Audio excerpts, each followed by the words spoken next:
நிறைய பேர் கேட்டிருந்தீங்க, நம்மளுக்கு வேலையே சொல்லி தர மாட்டேங்கிங்க, என்னன்னு ஃபண்டமெண்டலை மட்டும் சொல்றீங்கன்னு.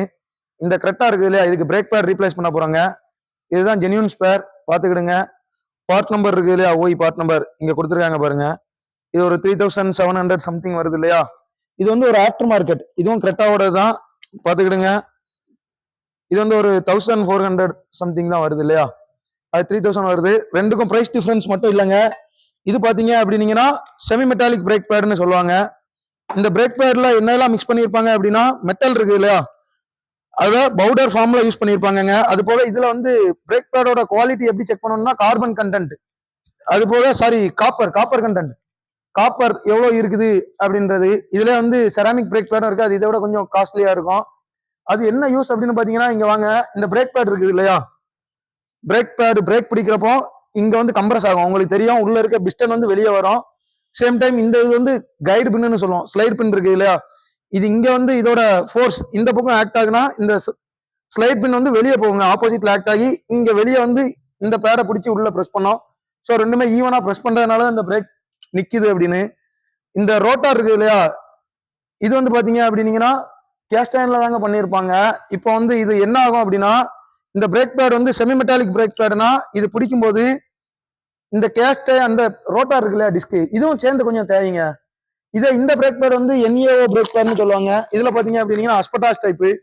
இது வந்து இந்த பேட் யூஸ் பண்றதுனால என்ன ப்ராப்ளம்னா, பிரேக் வந்து எஃபெக்டிவ் வந்து சேமா தான் இருக்கும், ஆனா இந்த பேடு தான் வியர் ஆகும். பிளாக் கலர்ல பவுடரா தெரியும் ரோட்டர் அந்த அலாயில வீல்ல பாத்தீங்க அப்படின்னீங்கன்னா. ஆனா இதுல வந்து அந்த மாதிரி பிளாக் கலர் பவுடர் இருக்காதுங்க. இந்த பேடுந்தையும் சேம் டைம் டிஸ்கும் அதிகமா வியர் ஆகும். இதை விட இந்த பேட் யூஸ் பண்ணோம் அப்படின்னம்னா பேடு ரொம்ப அதிகமா வியர் ஆகும், டிஸ்க் வியர் ரேட் வந்து கம்மியா இருக்கும். இது ரேட்டும் கம்மி தான். இப்போ நம்ம கிட்ட ரெண்டுமே வேற வேற கிட்டத்தட்ட அரௌண்ட் ஒரு 2200 டிஃபரெண்ட் இருக்கு இல்லையா பிரேக் பேட்லயே ரேட்டு. இப்போ நம்மளுக்கு இப்போ வந்து கிறிஸ்மஸ், நியூ இயர், பொங்கல்லாம் வருது இல்லையா, இந்த டைம்ல நம்மளுக்கு கார் இந்த மாதிரி ஒரு வேலை வச்சிருச்சுன்னா செலவுக்கு கையில அமௌண்ட் இல்ல, சேம் டைம் இது கம்பல்சரி மாத்தி தான் ஆகணும். இதுல வந்து காம்ப்ரமைஸ் பண்ண முடியாது. ஏன்னா இதை நீங்க மாத்தாம விட்டுட்டீங்க பிரேக் பேட அப்படின்னா, இந்த ரோட்டார்ல வந்து டைரக்டா இந்த மெட்டல் பை பிடிச்சிருங்க. இது பாருங்க எவ்வளவு காலம் உயர் ஆயிருக்குதுன்னு. வாங்க இப்போ நம்ம அதை டெக்னிக்கலா சொல்றத விட வேலை எப்படின்னு பாத்துக்கலாம். இந்த மாதிரி ஒரு ஸ்க்ரூ டிரைவர் எடுத்துக்கிடுங்க. ஆனா இது வந்து ப்ராப்பர் ப்ரொசீஜர் கிடையாதுங்க. இதுக்கு வந்து சி கிளாம்ப் தான் யூஸ் பண்ணணும் பிஸ்டன் உள்ள தள்ளுறதுக்கு.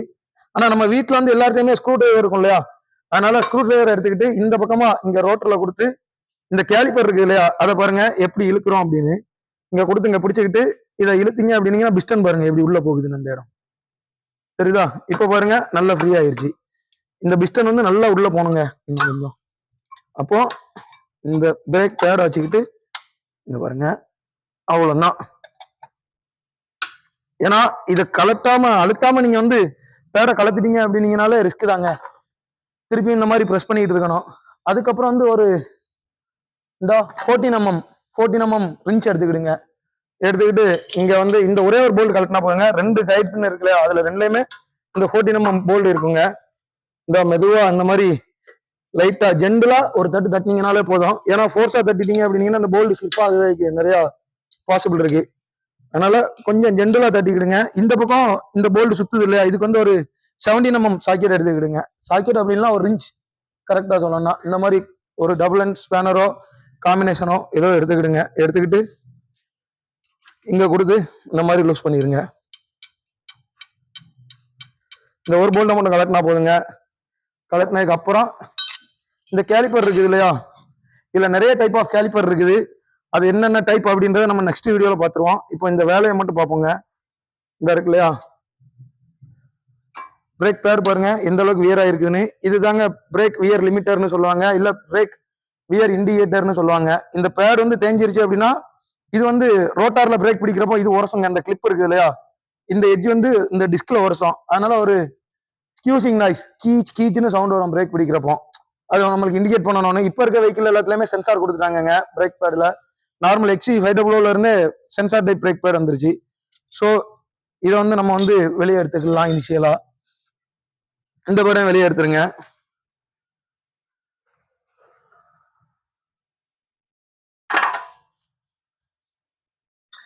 இப்போ புது பிரேக் பேடுக்கும் இந்த பழைய பிரேக் பேட் இருக்குது இல்லையா, அதுக்கும் இருக்க டிஃப்ரெண்ட் என்ன அப்படின்னு பாத்துடலாம் வாங்க. திக்னஸ்ல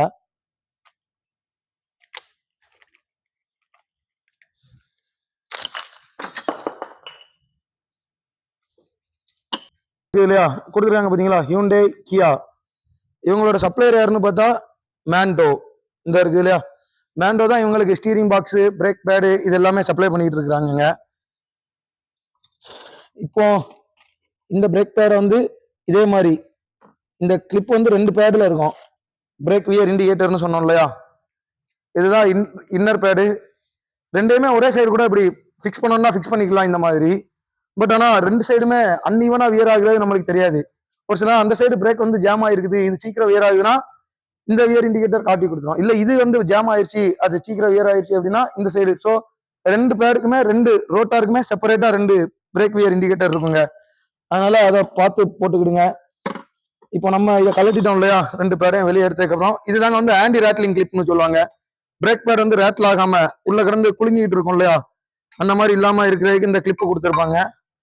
கிளிப்பு பாருங்க, இதான் அந்த பிரேக் பேட் வந்து சீட் ஆகிற இடம். ஸோ அதை கொஞ்சம் நல்லா கிளீன் பண்ணிக்கிட்டு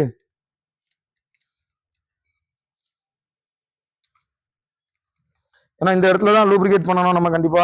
ஸோ அதை கிளீன் பண்ணிட்டு ஃபர்தரா என்ன பண்ணணும் அப்படின்னா இந்த இடம் நல்லா ஏர் பிடிச்சிக்கிடுங்க. நிறைய பேர் வீட்டில் ஏர் இருக்காது, வீட்டில் வச்சு சேஞ்ச் பண்ணும்போது அப்படின்றதுனால இதை எப்படி பண்ணணும்னு சொல்றேன். இந்த இருக்கு இல்லையா, இந்த டஸ்ட் பூட் இருக்கு பாருங்க, பிஸ்டனோட டஸ்ட் பூட்டு இதுல தாங்க நிறைய இருக்கும். இது டேமேஜ் ஆயிருக்கான்னு கண்ணால ஒரு டைம் பாத்துக்கிடுங்க.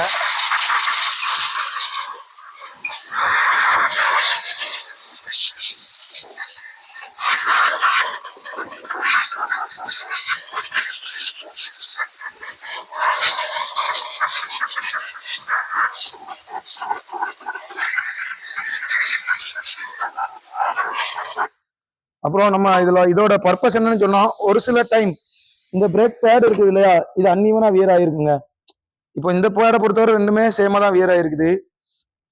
அன்இவனா வியர் ஆயிருந்துச்சு அப்படின்னா என்ன ஆகும்னா, இப்போ இந்த பக்கம் பேட் வந்து நல்ல நிறைய வியர் ஆயிருக்குது, இந்த பக்கம் கம்மியா வியர் ஆயிருக்கு இன்னர் பேடு அப்படின்னா இதுல என்ன அர்த்தம் அப்படின்னா இந்த பிரேக் கேலிப்பர் பின் வந்து இந்த மாதிரி வெளியே வந்து ஜாம் ஆயிருக்கலாம், இல்ல பிஸ்டன் ஜாம் ஆயிருக்கலாம். மோஸ்ட்லி இந்த கேலிப்பர் பின் ஜாம் ஆயிருச்சு அப்படின்னா பிஸ்டன் மட்டும் தான் வெளியே வரும், இது ஆப்போசிட்ல டிராவல் ஆகாது இல்லையா.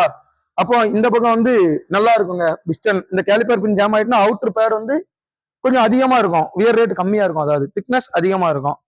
இப்போ வெர்னியர் கேலிப்பர் வச்சு நம்ம மெஷர் பண்ணி பார்த்துடலாம் பழைய பிரேக் பேடுக்கும் புது பிரேக் பேடுக்கும் எவ்வளவு திக்னஸ் டிஃபரெண்ட் இருக்கு அப்படின்னு.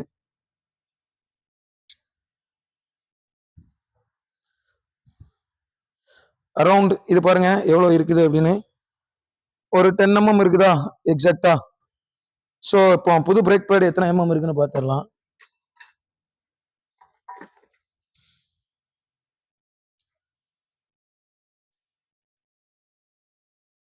அப்ராக்சிமேட்டா ஒரு 16.7 mm கிட்ட இருக்குது இல்லையா, 17 mm.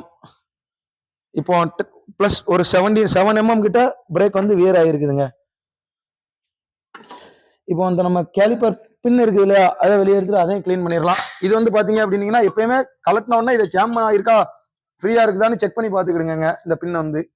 அதே மாதிரி கீழே இருக்க அந்த ஸ்லைட் பின்னும் இது கொஞ்சம் டைட்டா தான் இருக்கு, ஹார்டா. ஸோ ப்ராப்பர் லூப்ரிகன்ட் இல்லை அப்படின்றது இதுல அர்த்தம். இதுக்கு வந்து நம்ம என்ன கிரீஸ் யூஸ் பண்ணணும் அப்படின்னு நான் சொல்லிடுறேன் தெளிவா. இதுக்கு பாத்தீங்க அப்படின்னீங்கன்னா கேலிப்பர் கிரீஸ் தாங்க யூஸ் பண்ணணும். நம்ம நார்மலா லித்தியம் கிரீஸ், கால்சியம் கிரீஸ்லாம் யூஸ் பண்ணக்கூடாது, ஏன்னா உள்ள அதிகமான ஃப்ரிக்ஷன் ஜென்ரேட் ஆகும், அதனால அதிகமான ஹீட் ஜென்ரேட் ஆகும். டிவிஎஸ் கிரில்லிங்னு கொடுத்துருக்காங்க இல்லையா, அதே கேலிப்பர் கிரீஸ்னு கீழே கொடுத்துருக்காங்க பாருங்க, இதுதான் இதுக்காக ஸ்பெஷலா பண்ண கிரீஸ். இதுதாங்க யூஸ் பண்ணணும். நம்ம நார்மலா உள்ள கிரீஸ் யூஸ் பண்ணோம்னா இல்ல ஜென்ரேட் ஆகுது அதிக ஃப்ரிக்ஷன்ல உள்ள ஹீட்ல கிரீஸ்ல இருக்கக்கூடிய அந்த லூப்ரிகன்ட் ஏஜென்ட் இருக்கு இல்லையா, அது வேப்பர் ஆகி போயிடும். கிரீஸ் அப்புறம் என்ன ஆகும் அப்படின்னா வெறும் களி மாதிரி ஆயிருங்க, அது லூப்ரிகன்ட்டும் இருக்காது, அதனாலதான் இது ஜாம் ஆயிரும். அது போக நிறைய ரோட்டார் பார்த்துருப்பீங்க, இதுல ஸ்கோரிங் கிடக்கும், அங்க வந்து பாருங்க வரி வரியா கிடக்குதா ஒரு மாதிரி. இதனால பிரேக்கோட எஃபெக்டிவ் வந்து கம்மியாயிருங்க. இப்போ நான் இங்க பிடிக்கிறேன் 2 கையை வச்சு அழுத்தினா இந்த பள்ளமா இருக்க ஏரியா வந்து கான்டாக்ட் இருக்காது நம்ம கைக்கும் அதுக்கும் இடையில, அது மாதிரி தான் பேடும். ஸோ அந்த இடத்துல கான்டாக்ட் இல்லைங்கனால பிரேக் கொஞ்சம் இழுத்து நிற்கும். இப்போ இதோட இப்போ நம்ம இப்போ அழுத்தி பிடிக்கிறோம், இங்க இருந்து ப்ரெஷர் கொடுக்கும்போது பர்பண்டிகுலரா ஒரு 90 டிகிரில ப்ரெஷர் அப்ளை பண்ணி இங்க ஹோல்ட் பண்ணிட்டோம்னு வைங்க, இந்த ஏரியால வந்து பள்ளம் இருக்கனால இப்போ எக்ஸாம்பிளுக்கு இந்த இந்த இந்த பள்ளம் இருக்கு இல்லையா, அந்த வரி வரியா அந்த இந்த பள்ளத்தோட திக்னஸ் வந்து சின்னதா இருக்கு 1 mm. இதே ஒரு இவ்வளவு திக்னஸ்ல ஒரு பள்ளம் போட்டோம்னு வைங்களேன், அப்போ கான்டாக்ட் ஏரியா எங்க இருக்கும், இவ்வளவுதான் இருக்கும். இந்த ஏரியா வந்து கான்டாக்ட் ஆகாதா பிரேக் பிடிக்கிறப்போ. ஸோ அதனால பிரேக் என்ன ஆகும், ஸ்லிப் ஆகும். இந்த மாதிரி இருக்குன்னா பிரேக்கோட எஃபெக்டிவ் வந்து குறைஞ்சிரும். அது என்ன பண்ணணும் அப்படின்னு நான் இப்போ சொல்லிடுறேன். அது போக இந்த ஸ்கோரிங் எதனால வருது அப்படின்னு தெரிஞ்சவங்க கமெண்ட்ல சொல்லுங்க. இந்த மாதிரி அன்வான்டா ஒரு ஸ்கோரிங் வந்துருது இல்லையா, இது எதுக்காக வருது, எப்படி வருது அப்படின்னு தெரிஞ்சவங்க கமெண்ட்ல சொல்லுங்க. அதை எப்படி அவாய்ட் பண்ணலாம் அப்படின்னு தெரிஞ்சவங்க.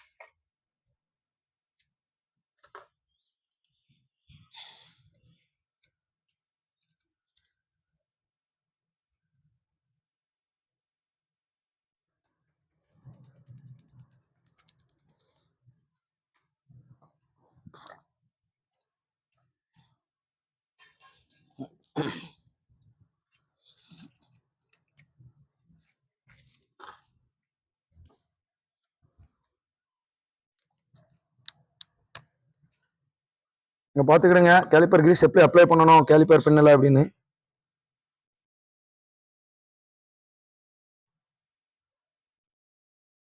ஜென்டலா இதுக்கு மேல அப்படியே கொடுத்துட்டு இந்த கிரீஸை மேல பட்டும் போடாம அப்படியே அந்த பின்னை சுத்தி அப்ளை பண்ணி விட்டுருங்க.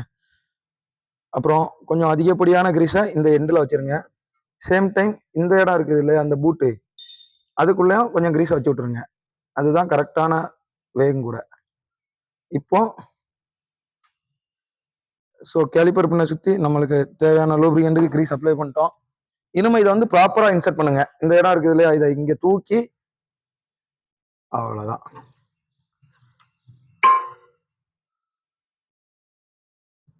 இந்த பூட்டை ப்ராப்பராக இழுத்து விட்டுருங்க. ஏன்னா இப்போ இந்த பூட்டை வந்து ப்ராப்பராக போடாமல் விட்டுட்டோம் அப்படின்னா இதுல போய் டெபாசிட் ஆகக்கூடிய அந்த டஸ்ட் இருக்குது இல்லையா, அது வந்து கேலிப்பர் பின்னோட உள்ள வெளியே போயிட்டு வர்றதுனால இந்த கேலிப்பர் பின்ன ஷேக் ஆக ஆரம்பிச்சிடும். அப்புறம் ஜென்ரலா ரஃப் ரோட்ல போகும்போது இது ஷேக் ஆகுறதே கிடுக் கிடுக் கிடுக் கிடுக்குன்னு ஒரு பால் ஜாயின்ல இருந்து வரக்கூடிய நாய்ஸ் மாதிரி வரும். இந்த கேலிப்பர் பின்ன பத்தின ஒரு டெக்னிக்கலான வீடியோ ஆல்ரெடி நம்ம போட்டிருக்காங்க. தெரியாதவங்க அதை பார்த்து தெரிஞ்சுக்கிடுங்க. இதோட யூஸ் என்ன, இது எப்படி ஜாம் ஆகும், என்ன ரீசன்ல அப்படின்னு. இப்போ இந்த ஆன்டி ரேட்லிங் கிளிப்ஸ் இருக்கு இல்லையா, அதை ப்ராப்பரா இன்சர்ட் பண்ணிருங்க. இந்த மாதிரி இடத்துல வச்சு லாக் பண்ணீங்கன்னா இப்படி லாக் ஆகிரும். அப்புறம் இந்த ரோட்டரை சுத்தி பார்த்துக்கிடுங்க. ஏன்னா அந்த கிளிப் வந்து இதுல டச் ஆகுதா, ப்ராப்பரா அலைன் ஆகாம இருக்குதா அப்படின்றத செக் பண்றதுக்கு இதை ப்ராப்பரா வச்சு இந்த மாதிரி ஒரு அழுத்தி ஷீட் பண்ணதுக்கு அப்புறம் இந்த மாதிரி ஜென்ரலா சுத்தி பார்த்துக்கிடுங்க. லைட்டா இந்த பாத்தீங்களா ரொட்டேட் ஆகுது, ப்ராப்பரா இது ரொட்டேட் ஆயிடுச்சு. இதுல எந்த கான்டாக்டும் இல்லை அப்படின்னா, இப்போ சப்போஸ் இது இங்க டச் ஆகிட்டு இருக்குது அப்படின்னா ஒரு ஸ்கியூசிங் நாய்ஸ் வரும், கிரிச்சுன்னு. ஓகேவா, ரைட்டு. இப்போ வந்து இந்த கேலிப்பர் பின் பாருங்க, இந்த கேலிப்பர் பின்னுக்கு மட்டும் பாருங்க, இதுல அதிகமான லோடு ஜென்ரேட் ஆகணும் ஒரு ரப்பர் பூட்டு கொடுக்குறாங்க இல்லையா, இது வந்து உள்ள போய் நல்லா ஸ்ட்ராங்கா பிடிச்சி கொடுங்க, ஃப்ரீயா அந்த நாய்ஸ் ஜென்ரேட் ஆகாம இருக்கிறதுக்காக. இதுக்குமே ப்ராப்பரா லூப்ரிகன் பண்ணிக்கிடுங்க.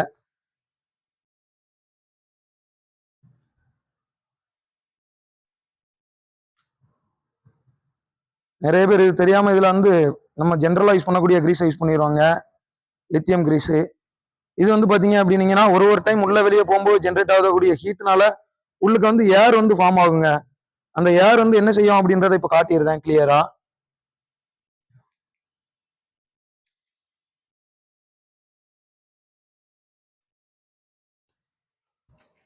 இந்த இருக்குது இல்லையா,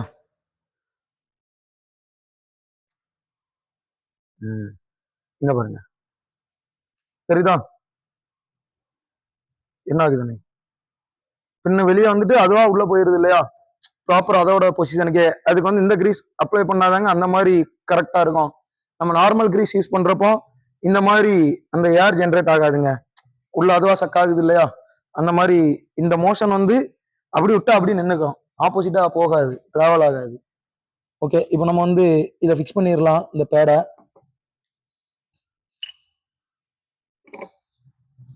பேடை ஃபிக்ஸ் பண்றப்போ இதுவும் ப்ராப்பரா டிராவல் ஆகணும்ல. இதுக்கு நீங்க கேலிப்பர் கிரீஸ் யூஸ் பண்ணணும்னு நெசசரி இல்லை. இதுக்கு நார்மல் ஒரு லித்தியம் கிரீஸ் யூஸ் பண்ணா கூட போதும் இந்த இடத்துல. நம்ம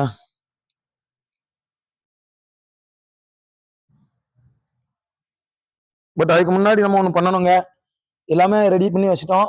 இப்போ என்ன பண்ண போறோம் அப்படின்னா, இந்த மாதிரி ஒரு சாண்ட் பேப்பர் எடுத்துக்கிடுங்க.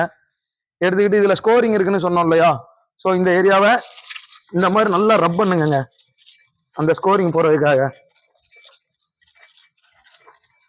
ஏன்னா சின்ன சின்ன ஸ்கோரிங்கா இருக்கும்போதே ரப் பண்ணிட்டோம்னா, இப்போ இதுக்கு வந்து சாண்ட் பிளாஸ்டிங் தான் பண்ணணும் எக்ஸாக்டா சொல்லலாம், இல்ல ஃபேசிங் பண்ணி போட்டுக்கலாம்.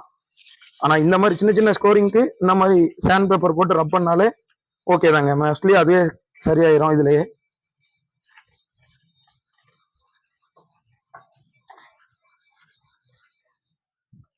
அப்புறம் இதோட இன்னர் சைடு வந்து இந்த கேலிப்பரை எப்படி தூக்கி வச்சுக்கிட்டீங்க அப்படின்னா உள் பக்கமாவும் ரப் பண்ணிக்கலாங்க.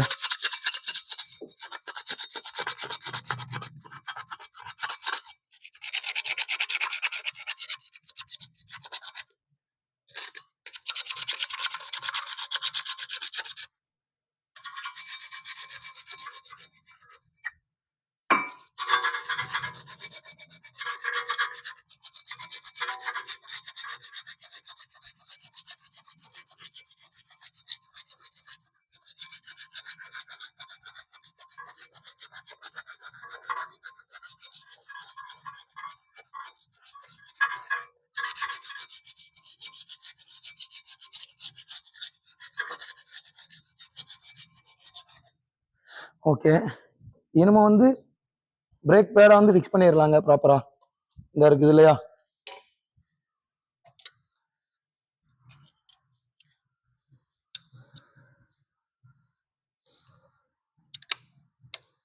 ஓகே இந்த மாதிரி இதை ஃபிக்ஸ் பண்ணிக்கிடுங்க. ஃபிக்ஸ் பண்ணிட்டு இந்த இடத்துல கேலிப்பர் ஓப்பன் பண்ணிக்கிட்டு இந்த பேடை பாருங்க இந்த மாதிரி வச்சு ஃபிக்ஸ் பண்றோங்க.